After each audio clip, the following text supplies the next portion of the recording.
I'm excited to introduce my special guest, Mary, from Mary's Cup of Tea. Hi, Mary. It's great to have you. Can you please introduce yourself? Hi, hello. This is Mary, better known as Mary's Cup of Tea on the interwebs.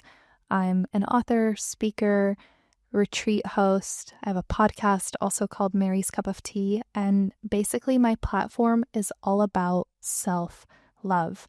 I'm excited to be on the Beyond Binge Eating podcast to share a little bit of my advice for body image struggles. What is something someone can do when they're having a bad body image day? Ugh, I have been there so many times.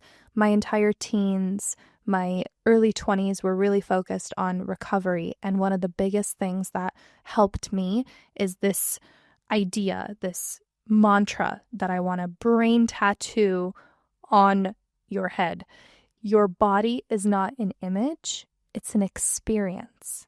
When we're having a bad body image day, we tend to fixate on how we look instead of how we feel. So, this is called self objectification, when we're seeing ourselves as an image, something for someone else to consume, as opposed to feeling ourselves from the inside out. Like, how does your body feel as the experience? It's a vessel that allows you to experience life.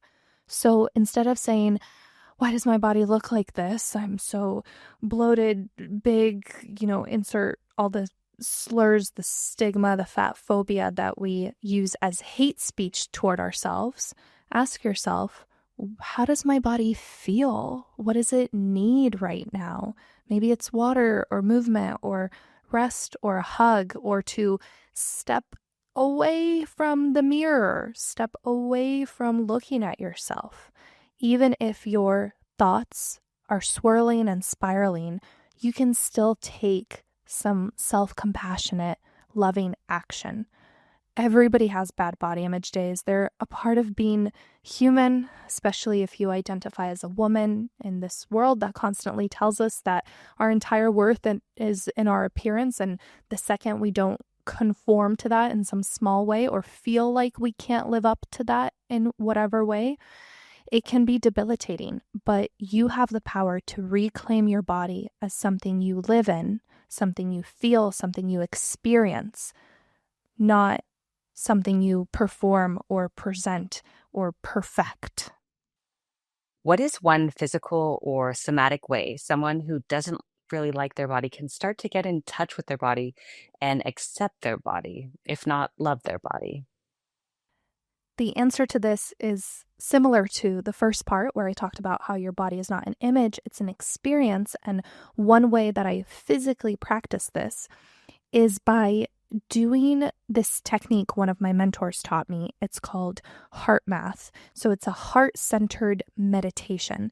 And all it is so simple. That's why I love doing it and sharing it with people, because you can literally do it right now. In fact, let's do it together. You're just going to take some deep breaths. And as you're breathing very deeply, very mindfully, picture all this energy flowing in and out of your heart space. So instead of just breathing and feeling your entire body, which is great, try to intentionally kind of move that attention into or around the area where your heart lies. How does that feel? This is an exercise that I presented at my TED Talk, which was called Our Bodies Are Not an Image, They're an Experience. And I had all the audience members do this with me. And it's so wild. Call me woo-woo, superstitious kooky, but you can literally feel that heart-centered energy just percolating, resonating throughout the entire theater. And it's this beautiful dynamic where you're focused on sending compassion to yourself very simply by somatically moving that breath toward the area around your heart, because that's where unconditional love lies. And simultaneously, when you prioritize self-love in that way, you'll also find that love overflows, it reverberates to everything around you, the people that you surround yourself with, the world. You find that when you're more compassionate and loving toward yourself, you also have a greater capacity for loving others. So it's this moment of just saying to your mind, your heart, your soul, your body, I'm here, I'm listening. Even if you don't like it, how it looks in this moment, even if you're struggling with body image, having one of those tough self-image days, you can still acknowledge that your body is here for you. And doing this exercise where you physically channel that energy into your heart space energetically allows you to lean into more self-love. What is a question that we can ask ourselves to invite in more self-love? I love questions. Questions are the precursor to solutions, to greater creative thinking. So, anytime you find yourself kind of stuck in a thought spiral, try to shift into something that ends with a question mark, like, how could I do this differently? What would happen if? These open up possibility, right? So, the question that I like to ask myself to invite in some self love, especially if I'm struggling with like a decision or how to approach, I don't know, a social situation. Maybe it's a family struggle or not knowing, not feeling totally confident in your worth and what you bring to the table. Ask yourself, if I already believed that I am enough, what would I do?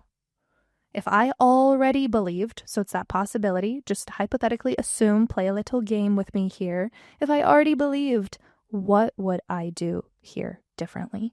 Because so many of our decisions come from this hidden belief that we're not enough, that we somehow have to earn love or prove our worth. But what if we played with the idea that you already are enough? Just as an experiment, even if you don't believe it in this moment, entertain me here. Would you speak to yourself a little bit more kindly if you believed that you were enough? Would you rest without guilt? Would you stop saying yes to things that drain you? Would you tell the truth? This question, if I already believed that I am enough, what would I do? It's not about achieving confidence overnight. It's about choosing your next best action from a place of love, and watch how that maybe, possibly, hopefully rewires things in your brain. Thank you so much for being on the podcast, Mary. Thank you so much for having me. I hope this was helpful. And remember, your body is not an image, it's an experience. You can access that by just taking a few deep breaths, doing a little mindful moment where you channel all that energy and attention around your heart space. And then ask yourself, if I already believed that I am enough, what would I do differently? Where can people find you? I hope to cross paths with you, maybe virtually on Instagram at Mary's Cup of Tea, on my podcast, also called Mary's Cup of Tea. And if you're interested in what I'm doing, or perhaps joining a self-love retreat, I host these giant slumber parties, basically, but I call them self-love retreats with a group of amazing women, just like the best women you'll ever meet. And we all get together to do this kind of personal growth healing work. If you're interested in that, you can head to maryscupoftea.com and you'll find all the information there. Until then, I'm sending you so much self-love.